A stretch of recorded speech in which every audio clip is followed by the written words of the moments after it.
Hello guys, welcome back. Thanks for joining me today. Over the weekend, news featured in on social media that a 34-year-old pregnant woman, Olayemisi was allegedly beaten to death by her husband of 7 years and father of her 3 children, Lukman Ogimbi, at their home in the Ijesha area of Lagos State. Anonymous person who posted the news online accused Mr. Ogumbi of beating pregnant Olayemisi, a makeup artist, and sending her to her parents' house, and that the father of the deceased chased her back to her matrimonial home, even after she complained that Lukman physically assaulted her in her pregnant state. The anonymous person alleged that he had finally killed his wife, insinuating that Mr. Lukman has subjected Olayemisi to domestic abuse for a long time. So the man in the middle of it all has come out to deny the allegations, and he has threatened to take legal action against those peddling the rumor. So speaking to us at their home in Ijesha on Wednesday, February 5th, Mr. Lukman recounted how himself and Olayemisi, his deceased wife, met, fell in love and got married.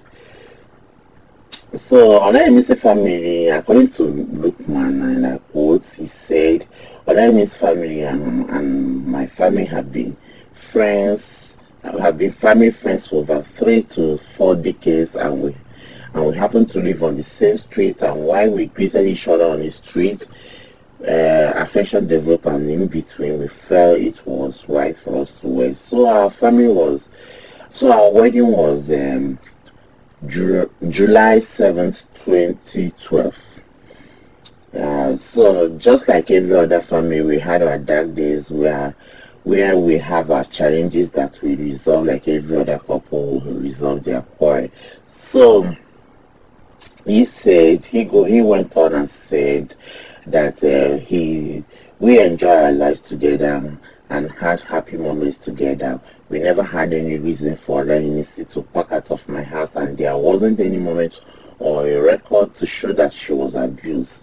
It's hard to have a session like this because no one planned for early death, considering the fact that Olayemisi had two kids, one age 7, the other one 5, and the unfortunate incident led to the birth of another, which makes it 3, he said. So Lukman said the sad journey to the death of his pregnant wife started in January when she complained of having contractions when she was just 30 weeks into her pregnancy. So Olayemisi complained of contraction with me, according to the husband. So she was 13 weeks pregnant, that is 7 months, 5 days before visiting the hospital. She complained to me about the contractions. That informed her going to Ruth, that is Lagos State University Teaching Hospital. She had the first and second babies at Ruth, and the third baby that we are talking about, she had the antenatal care at Ruth. Apparently, when she had frequent contractions, informed her decision of going to Ruth. She visited Ruth on Monday, January 13th, and she called me and told me that she needed to see a doctor. I was not around at the time as I went out. It was on Monday, so I couldn't go along with her. So I requested her elder brother to join her, but he was not disposed as well. So I joined Olayemisi about an hour after she arrived at the hospital. She was admitted into the labor ward and was assessed. The doctors tried managing the pregnancy as it was not her due time to deliver, and based on that, they placed her on some medication to reduce the pregnancy induced contraction. So the doctors were able to manage it from the 13th to the 15th. I was always going to her, giving her food, at the same time taking care of other family needs, like taking the other 2 kids to school. So on the 15th, the doctor decided that it would be in her best interest to deliver the babies, because even babies can be delivered within that time. So at about 5 p.m., she delivered her baby boy on her own. She did not complain of any major thing. She wasn't rushed to the hospital. She went on her way. She had opportunity for doctors to assess her. I was there all through. Shortly after the delivery, there was lots of blood, so they had to transfuse a couple of pints of blood to stabilize her. The doctors had to contend with the irregular blood pressure as it was going up and down. There was lots of blood and also sepsis, blood infection. I learned that doctors had to prioritize as they could not attend to all the issues at the same time.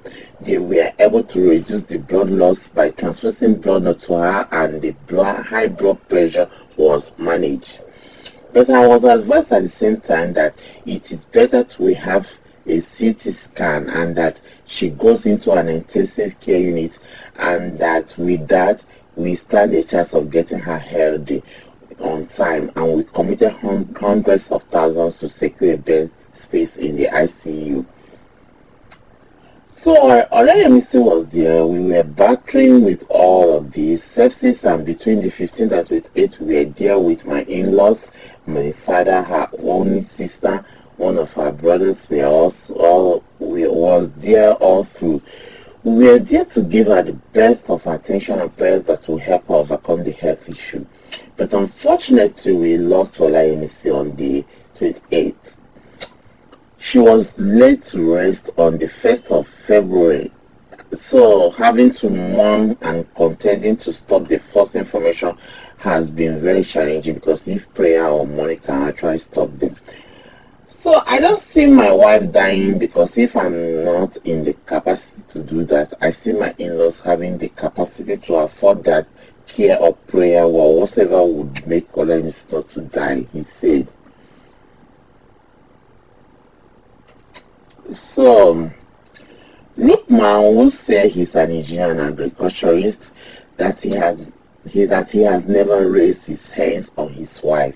Like I mentioned earlier, if there is anyone that has evidence to say that I have beaten up my wife, they should come up with a picture. We have seen on social media the people that beat up women to death, seen pictures where they have swollen faces and broken hands. If there's any evidence to prove to me that I have ever beaten her or beaten her to the point of death, they can come up with the picture or support it with evidence. I'm not saying that we had a perfect marriage or that I never had issues with my wife. Every home has its ups and downs, but to the point of physical assault or to the point of death, I categorically said no. Categorically, I have never raised my hands on my wife, he said. So we spotted the death certificate of Olayemisi, which was signed on January 30th by one Dr. Onoro of the Lagos State University Teaching Hospital, and according to the doctor's report, the primary causes of death were 1. Hypovolemic shock. I don't know whether I'm pronouncing it very well, but I have to try. So 1B is massive hemoperitoneum, and 1C is phrenic rupture with hemoglobinopathy. So he told us the new baby is still on admission at the hospital because of the infection he got from his late mother, Olayemisi. Because of the infection Olayemisi had, the baby has slight infections too, which is called sepsis, and he's undergoing treatment. The baby is fine, he said. The grieving husband said he will always miss his wife and that he will ensure her legacy lives on. He mentioned that in her absence now, he is getting to know how much she cares for himself and their kids. He said that this is not a pain that will heal so soon, and that he will forever love her and miss her. Oh, what a sad story, what a sad news. Anyway, For those of you peddling the rumors, before you say something, you have to be sure. Stop accusing people because it's not good. So I just pray that the soul of the departed, the soul of this young woman or Rainisi, will continue to rest in peace and rest in the Lord. And I pray God will console her family that she left behind, and also God will be with her children. Yeah, so young children, very young children, now they are without their mom. So sad. So thank you once again for joining me today. Until next time I come again with another news. So take care and stay blessed. Bye. Bye.